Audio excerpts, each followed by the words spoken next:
Hello ladies and gentlemen, today in War Thunder we're going to be doing a bit of a map analysis on some of the new maps. First of all, we're going to look at Eastern Europe. It's basically very similar to the Polish map. You basically have a village in the centre with certain points around it, and around the village or town itself you have some very open, expansive ground. And it is quite a nice map. The modelling on it is absolutely beautiful. And the town itself, I think, offers a lot of opportunities, especially for these new American tanks that we have in the game. Basically, I just got hit by something, but anyway, basically, when we look at the map, as you can see in the bottom right corner, I am on Domination, and these are your 3 dominating points. When it comes down to it, depending on where you spawn, it is quite easy to take any of them. But the issue with this is if one team spawns in a certain area, it's very easy for them to take 2 points and very hard for you to take them.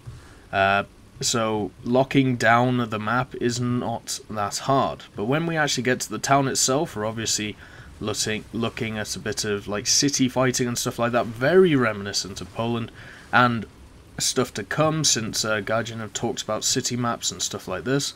Just wait, I need to turn this damn thing since the Stuarts aren't too good at turning, but there's rubble everywhere, there's a lot of destructible terrain, and when they add indestructible buildings, my god, this place is going to look absolutely beautiful.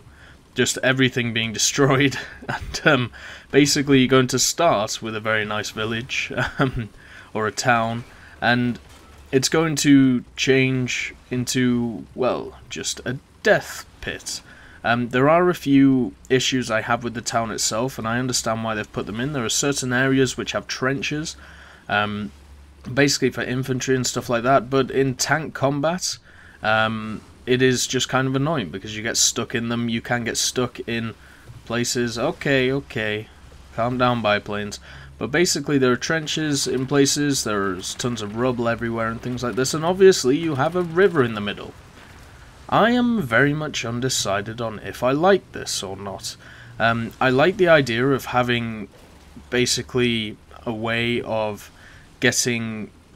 basically have 2 sides against each other fighting over the bridges, but right now, the way that this map is being played, people just go around the outsides. Because you have bridges near the spawns of each side, basically what's happening is that the enemy teams are working either towards B or C, and then moving around from there, so they're kind of dodging the middle of the town. And if you go over here, as I'll demonstrate here, so we go over the bridge, and as you can see, the allied, or the blue side for me right now, my team spawns over here, and usually you have quite a few tank destroyers and stuff over there. So if you're coming from the red side, coming over this bridge, or any of these bridges, you are basically screwed, but from the other side, you are not screwed. So as a red team, you definitely have to get into the town.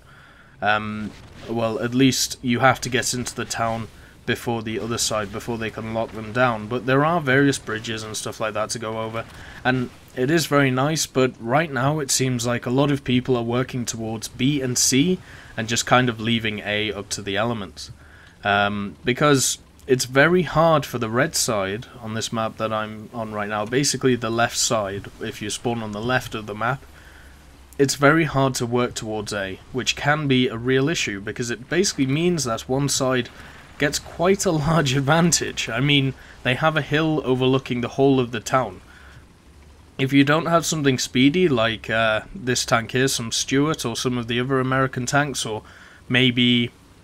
I don't know, the Panzer 38T, then it's going to be quite hard for you to get across the map. Now, I have found over here that after playing a bunch of realistic battles, there was a few people who sat in this position, and I tried it myself, and basically you can get into this position from that spawn point over there in relatively quick time. A lot of people use this position in a tank destroyer, just go hold down. I saw a few Marder 3s, and basically they can just pop stuff coming over to A. So that could be something to work on.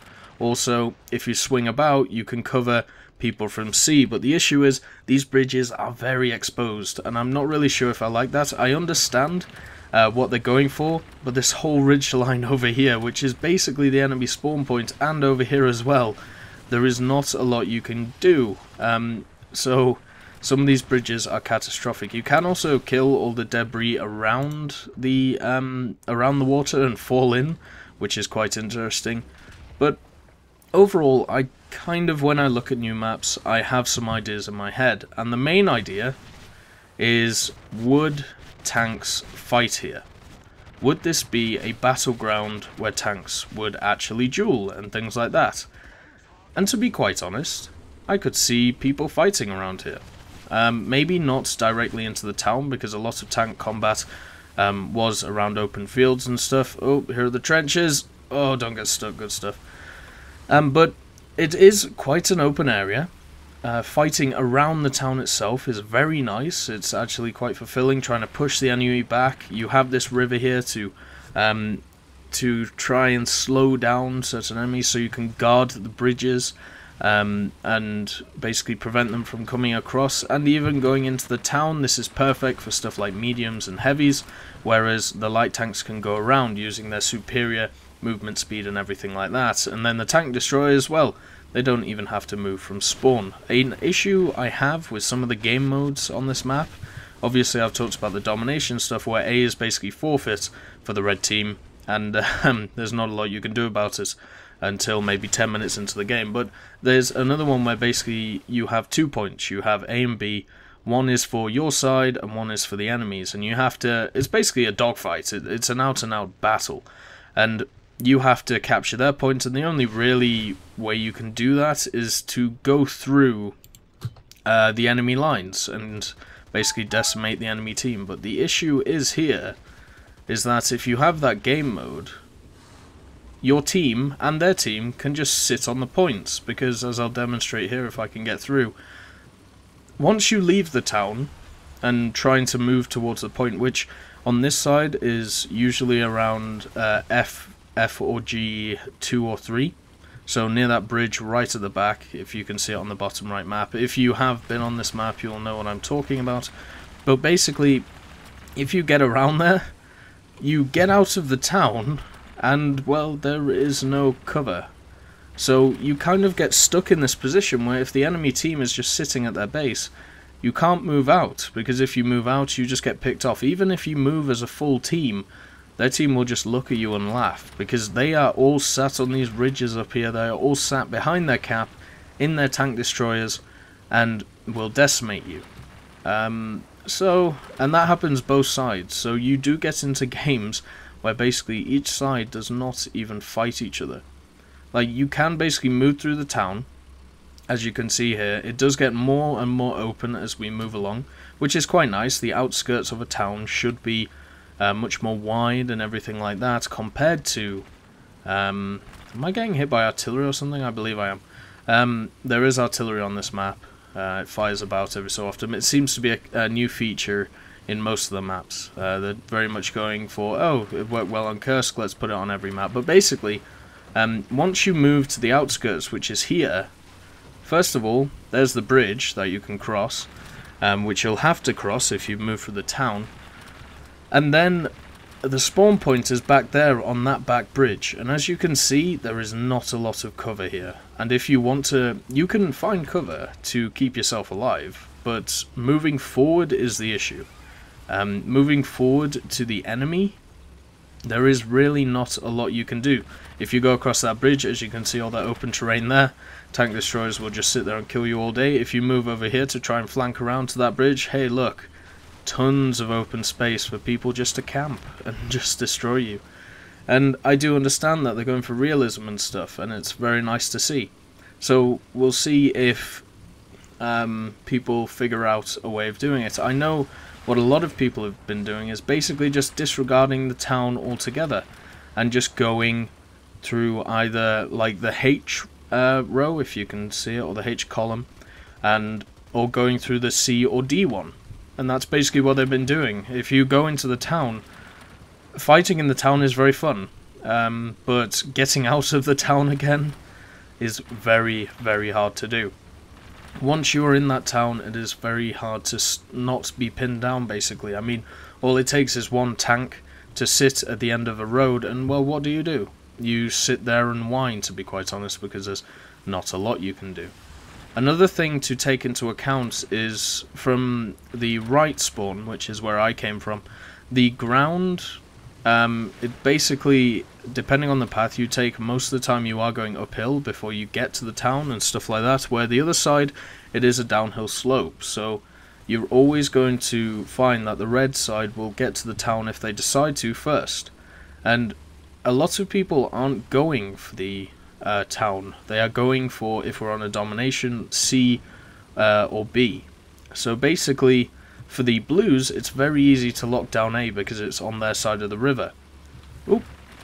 C, on the other hand, is in the middle, but the red team usually gets there first, obviously, depending on vehicle and everything. But what I'm talking about is if both teams are balanced with speed and everything like that, it seems like the red team will get there first. And B depends on spawn points, unfortunately. With the blue side, if you spawn where I did, you have a very good chance of getting to B, but most of the people who spawn where I did go straight for A for obvious reasons.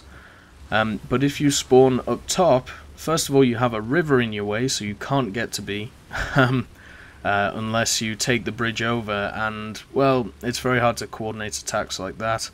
And also, it's just miles away when it comes down to it. You are going down a slight hill, which is quite nice, but so's the enemy. And the enemy can just sit at the edge of the bridge, pick you all out, and then just take you on.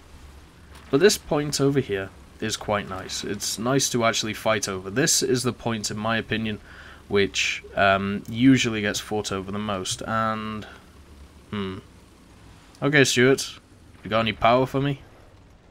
Looks like not today. We're going to have to go around the M5A1. What an interesting little machine. I love the damn thing. But anyway, C is quite a highly contested point, basically because it is the one where people rush to right at the start. Because the red team, they go down... Oh my god, come on, Stuart. The red team, there is a hill over here, basically, over this side, where the red team scuttle down and fire down, so stuff like mediums and heavy tanks can actually pick up a decent amount of speed before they get here, so they can, as you can see right there, and also they have cover from the other hills, but they can pick up a decent amount of speed before they actually get to the target, so getting there isn't really an issue. And over here we have exactly the same thing.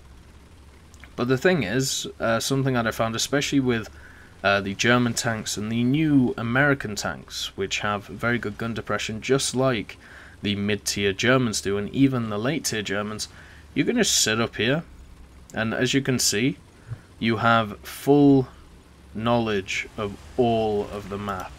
Even some of the bridges, as you can see here, you can lock down basically most of the map from a point like this. And let's say you have 3 or 4 tank destroyers, maybe a squad. You could just sit up on this hill up here and cause absolute havoc to the enemy team. And on the other side, you can't really do that, because it's not as nice, I suppose, is the best way of putting it. It doesn't favour itself. But here, you can cover all of the bridges, you can cover all of the movement around the city. The one thing you can't really do is cover A. You can shoot to B, you can cover C, and all of this stuff just from this one position. So... Ow! So I'm not sure about that. It would be nice to have a bit more flatter ground, just to be nicer to some of the bigger tanks. But, you know, the hills are okay. This map, I think, lends itself to more of the light-medium tank variety, because the towns are quite... Well, the town itself is quite expansive, it's quite large. There's a lot to it. I think maneuverability is a lot better. Flanking people using different streets and stuff is a big thing, whereas a map like Poland, I believe, is very much heavy tank centric if you get into the town, because there isn't many flanking opportunities, there isn't much you can do. But with this, as you can see, it is still quite open when you actually come down to it. It has a nice central platform that you can launch attacks from. It has many little streets and everything like that. And the thing is, moving around this town is quite nice. Let's say that somebody is holding down this position here. Well, you've got a bridge over there. Or you can go all the way around and go over that bridge. Or basically you could go move all the way around, go over that bridge, go in the streets behind him, come up in his arse and basically just shoot him down. And that's what you can do. It's a nice town. It's actually really, really nicely made because it doesn't offer a huge advantage for either team. The advantages on this map, in my opinion, come from the side that you spawn on, which it definitely shouldn't be, and that's kind of how it is. I mean, I'm not asking for mirrored maps or anything, but when we look at where these domination points are and stuff, we can definitely say they favour one side compared to the other. Something that I like to talk about a lot as well is the idea that a lot of the maps that were made at the start, stuff like Ash River, Kuban, things like that, which actually came with the game, good old physics, they had a massive issue with them. And the issue was, that is pretty cool, the issue was the fact that if one team got on top, it was very, very hard to basically stop them. And as you can see, you can destroy the well, I'm clever. I'll keep talking, why not? Basically, when it came down to it, it was very hard to counterattack. It was very hard to attack a defensive point. And unfortunately, I don't think this map has done anything to rectify that. If you can lock down a hill on either side, lock down 2 points, because of the nature of the attack and everything, and the way that the map's laid out, it is very hard to counterattack. Sometimes you'll get lucky, maybe you'll have some tank destroyers around to help you out and things like that, but overall, I don't think, if you get behind on this map, it's very, very hard to come back from. And just because of the way that the nature of the map is laid out, also, talking about realistic and simulator here, when it comes to tank battles, aircraft are a massive issue on this map, because you have no cover outside of the map, so hopefully you'll get some AA guns or these machine guns firing a lot. And even in the town, because the streets are quite wide, because you can't basically block a street with one tank like you can do in Poland, even with the big Tiger 2s and everything like that. But on this map, because the streets are quite wide and stuff, the aircraft will have an easy time spotting you, and because even the outskirts of the town are very, very spacious and everything like that, well, it's going to kind of suck. When it comes down to it, when aircraft are coming in. Most of the time on this map I have been killed by aircraft, which kind of sucks, but that's, you know, that's just kind of how it is. Unfortunately, it happens sometimes. That guy's coming for me, which is nice, but anyway, we'll get back to the center. What I do like is the amount of bridges on this map, just because it gives you more points to cross the river if, let's say, they lock down some of them. An issue I have is that it's very easy to lock down all of the bridges from a few positions on the whole map, which means that, as I said before, counterattacking is very hard, or taking points is very hard, unless you wipe out everybody in the area. Something to talk about when we look at destructible terrain and stuff, as I've said, the smaller things are destructible, which is very, very nice. I'd love to see some of these bridges be able to be destructible, so let's say there's like a Tiger 2 or even a Lee or something like that. He's crossing this bridge, he's trying to push to A, he's trying to get your point off you, and maybe you can drop an artillery on this bridge, or maybe a tank destroyer can put a high explosive shell, or even a KV-2 can put a high explosive shell in the side of this, or even the 105 howitzer, which is very fun, and maybe it can knock out the bridge. So basically you can limit the amount of bridges that are around and leave only these large bridges. An issue with that is it would be very easy to corner parts of the map. Maybe it should be limited to certain game modes, maybe just for the one which is basically a tank fight, the one where you have bases and stuff, but it would be nice to see things like that. But the overall conclusion for this map is that, as I said, I think it's a good map. It has a few issues with the idea that getting back into a game is very tough once you are on the back foot. I believe tanks in real life would actually fight here, which is definitely a plus for this. And I believe I'm stuck. How did I even do this? I believe it's a place where tanks would actually fight, which is a big thing for me when it comes to this. There we go. I just sorted myself out. And overall, it is a very beautiful map. And when it comes to longer games and stuff like that, I think this map will be perfect. I don't think it suits the domination mode at all. I think it kind of struggles with it. But with the tank-on-tank fights, I think it's okay, as long as you don't have two teams who just sit at the back and hope for the best. If you have two offensive teams, or at least two tactical teams, then it is a very fun map. But it does lean itself to people who want to sit at the back and just camp. But anyway, cheers, and I'll catch you next time.